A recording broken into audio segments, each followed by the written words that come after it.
We'll come to another class in software testing. So today we'll talk about test process and another topics under the test process, which is test labels. So we have these two topics. The first one is the test process. So the test process is what the activities that's used for testing that software. So here there is different activities, which is planning, monitoring, analyzing, and implementations. So this different process that's used for testing any applications. We have also another topic, which is test label. So the test label actually it's the label that's used for testing the application. There is different labels like Unity labels. You want to test only, for example, each modules. You want to test the testing or the application at all. So different kind of testing or different level of testing. So by the end of, you should know that the test process and the activities belong to each test process. Also, you should know the different level of testing. So let's get started. Software testing life cycle, or also it's called test process. Test process. So this is actually the activities that's used for testing any application. The activities that's used for testing any applications. As you know, there is software development life cycle. That's also the activity that's used for developing any software. Here also we have another activities. It's only focusing on the testing.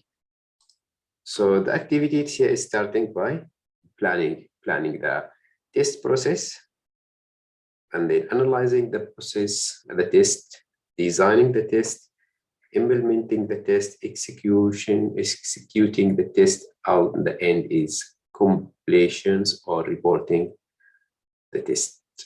So here, this is a different testing process or activities. So when you testing your applications, not developing, testing your application, you should go through these. This test process actually, it's designed to implement one by one in sequence, but also it can be implement or can be overlap, it can be implement in concurrent. It's not necessary to do all these activities in sequence. So it can be, as we see, it's overlap or concurrent.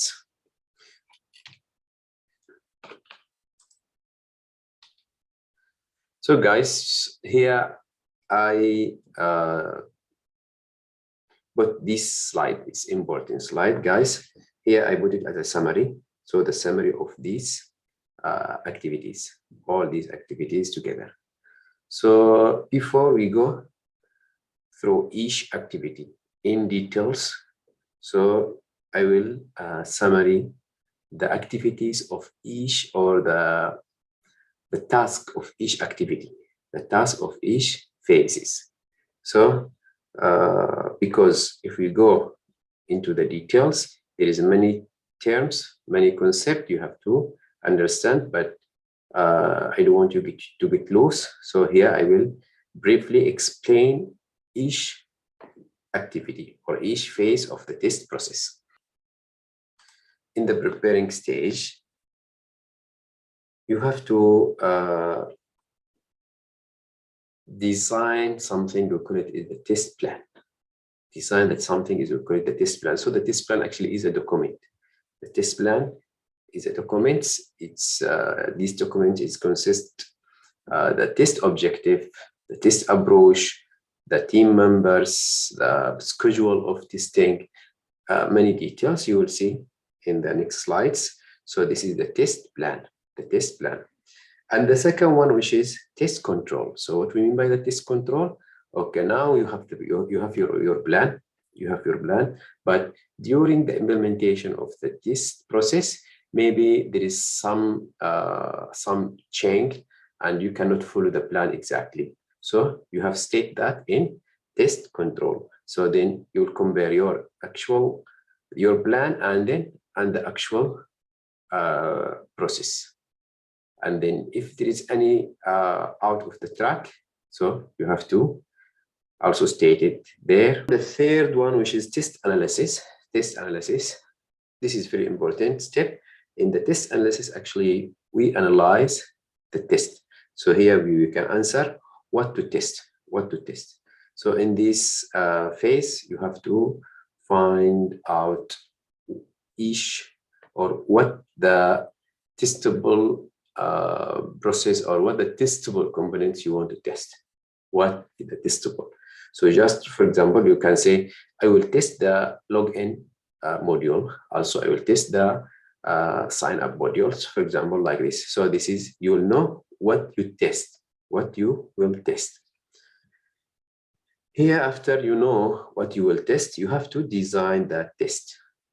Test design is designing the test. So, and how you will do that test. So you have to prepare, for example, the test cases, you have to prepare the test input, and anything is related to how to test your applications. So guys, this is, as we say, in general, the step, and then we will go through each one in details. So, and then here now you have the test cases. You have the test cases, so you want to run the test cases. Okay, if you want to run the test cases, you have to go to the test execution. But why here the test implementation? As okay, the test implementation actually is maybe it's the one stage between the test design, since we have the test cases, and the test execution, where we will run the test. So the test implementation actually is just to make sure that everything is ready. In the test implementation, we make sure that everything is ready. So what we mean by that? That means we will prepare the test input. We will prepare the environment. We will also rearrange and organize the test itself.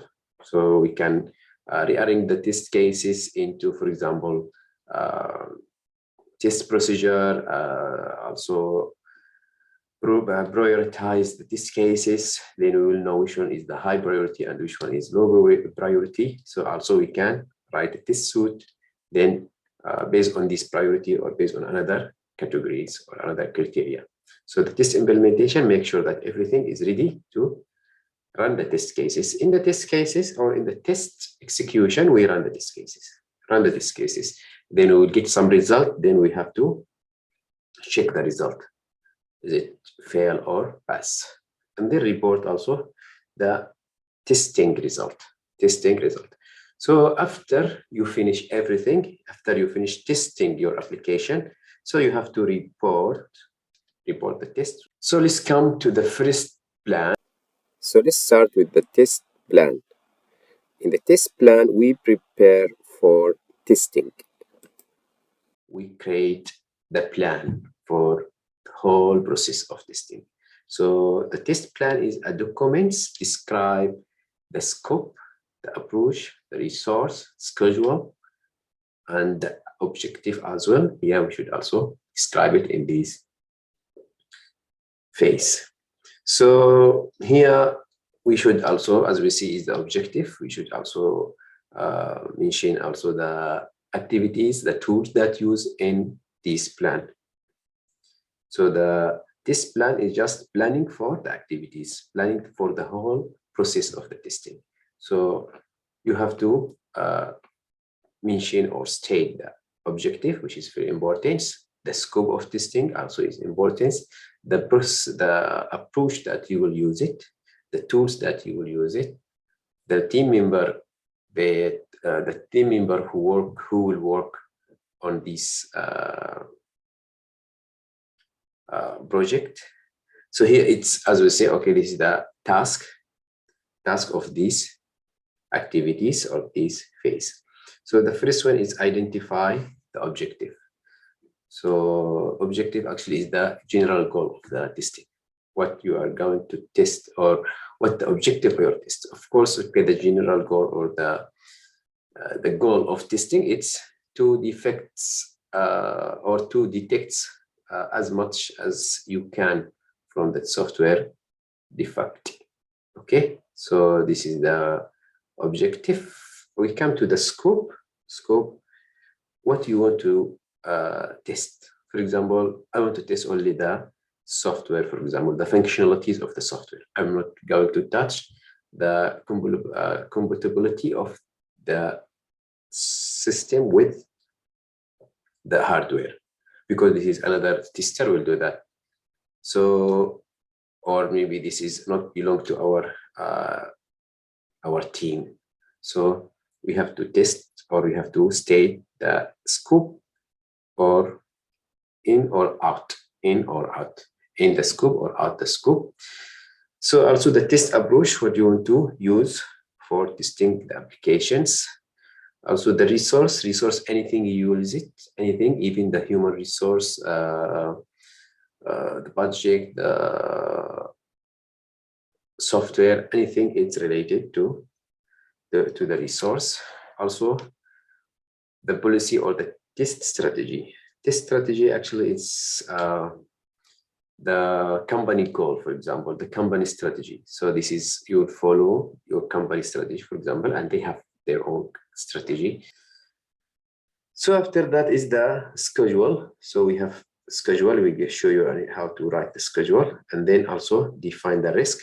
What's risk? It's under your project or something like, for example, we have a limited budget, we have a lack of, for example, testers or people that will work in this area or this area, for example, or in the unit testing, or we have lack of people that's expert in some of the testing approach. So also you have to state it there. Also the exit criteria. So when you will stop testing. So here the test control. So what we mean by the test control, as I mentioned, test control actually it's comparing your plan with actual progress. Then also in the test control, also you have to mention. So also what you have to do in case there is some deviations from the plan that you setting. So here you have to measure your result, and then also monitor this result with the actual plan. After that, also you have to initiate the corrective action in case there is something is abnormal. So you have to state what you have to do in that case. So here an example of test plan. Test plan, guys, test plan is important, and you have to know how to write the test plan. So test plan, actually, we start with objective. So you have the system and what the objective of that system. So maybe it's almost in general, we can say it's the objective should be similar. So you have to check the functionalities of the system. You have to check also the interfaces between the system and other systems. Also the usability. So here you have to mention what objective you want to achieve in this testing. Of course, we can say the general one, it's design, or we can say it's catch the defects in the software. This is maybe we can consider it as a goal, it's a test goal. But if objective, we have to go for a little bit more details. So here we have to state what module, for example, you want to test, what functionality you want to test. So the scope, we come to the scope. So as we see here, testing all the functionalities and external interfaces of the system. So this is, for example, this is our scope. We want to test the functionalities. Also, we want to test the external interfaces. For example, as I mentioned previously, the out of scope, for example, I do want to test the hardware. Even it should be included, but okay, this is just an example. Out of scope, we should also mention something, it's out of scope. So maybe if you have been assigned to test, for example, one module only. So your scope is to test that module. And you can mention also the out of scope testing other modules, because sometimes it's module is connected with other modules. So, but I don't, this is not my task. So this is only my task. Also here we have mentioned the test member. Also the approach, what approach do you want to use? For example, here we want to use a guide for testing this process or testing this system. Here the risk. So the risk, as I mentioned, something it's you think that will happen. For example, it's the project schedule is too tight. We have lack of collaboration, for example, between the test member and stakeholder. So this is risk that's it's maybe happen during the test process. Also, the budget, the due dates, and the schedule. The schedule, guys, is important. Schedule of testing. Schedule of testing. So also we'll see some example. The schedule actually is just document. Also in the document you mention all the tasks it should be done during this test process. Also what else with the time, the duration of that task. That's all. You can add also the team member who will do that task. So this is also, it should be included in the test schedule. So here an example of the test schedule. So if you see here the test schedule, here we have the task name, we have also the scope, also we have the durations. So this one actually is useful when you compare your task with actual progress, or you compare your plan with the actual progress. So guys, let's go now. Okay, guys, now we talk about the test objective, right? We say the test objective, it's an overall goal and achievement of the test execution. So after you finish the test process, all the tests, so you have to, this goal or this objective should be achieved, But okay, now if you have a system, so what the practical steps you will do it to define the test objective. So guys, here we have the link for Miro. So please go to Miro and share your opinion.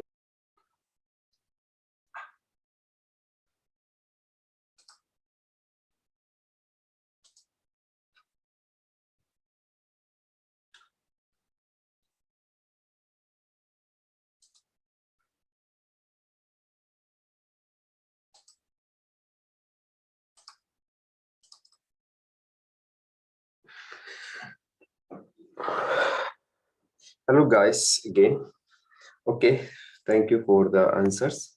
Actually, I read it and I'm okay, let me read again. Okay, one of you say, who are the end user for the software? What are the problem? Yes, it's good guys when you put it as practical step. Let's see the slide. I put here two step.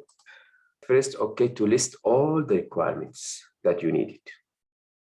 Okay, and then now you have the system and you have the requirements. First, okay, you have maybe many options. You can list, as I mentioned here, two step here, list all the software features. Software feature, when we say feature, it's open words. We can say it's the functionality, the performance, the GUI, any other testable components. So here, at least we can say, okay, it's function, performance, GUI, and other things. So you list it, and then from that components, you see what feature or what things. That's later you will see what. So we say things is testable. Anything is like test condition. Here later you'll see this word. So anything, it's for example in functionalities. For example, here we have sign up, login, enrollment. Okay, this is example. Now we list here in the system. We have this system has these features. We call it features. Okay, functionalities, hardware, GUI, usability, security. So now I go through each one, and then also I more details. For example, the functionalities, the system should able to sign up, log in, enrollment student, for example, like this. So this one, guys, it's coming from requirements. All these coming from the requirements. And then for each of these components, you see you need to test. What you need to test. For example, for sign up, okay, the system should, maybe there is more details, you will see later one example, more details, but here, okay, in general, the sign up, maybe the user is able to sign up, create account, okay? So, or sign up using any account. So this is in an example. So is it the same, the hardware? We have a lot of things. So we have to test, for example, web server, database, and in the GUI, we need to test, for example, the window elements. So we have the text, the buttons, the image, the menu. So this is the best way is to list first all the features that you want to test. And then you one by one see what you have to test in each component or each feature, as they call it here, features. So here, okay, for example, as we see, they say is features and then they open. So another way is also it's, for example, based on the modules you have, because if you see here also, we have the functionalities, hardware, software. So also, as you know, the system, it's mostly, it's based on its modules or based on the functionalities. It's up to you to say. So if we say, okay, we have only, for example, sign up, log in, and enrollment. So in each one, we have to test the first. You see here the first level here, which is the GUI, usability, security, performance. So the same thing we can say now for each of these modules. We have to test the functionality, the usability, the performance, the security, the GUI. So, and then here we will test the functionality of sign up. We'll test the usability of sign up. We'll test the performance of sign up. So it's up to you. But in the end, also, you have to list all the features, and then you see for each features, what do you want to test? What do you want to test? So this is some practical step, which is only 2 steps. And then in the end, you see your way, how you want to do it. This is just guidelines.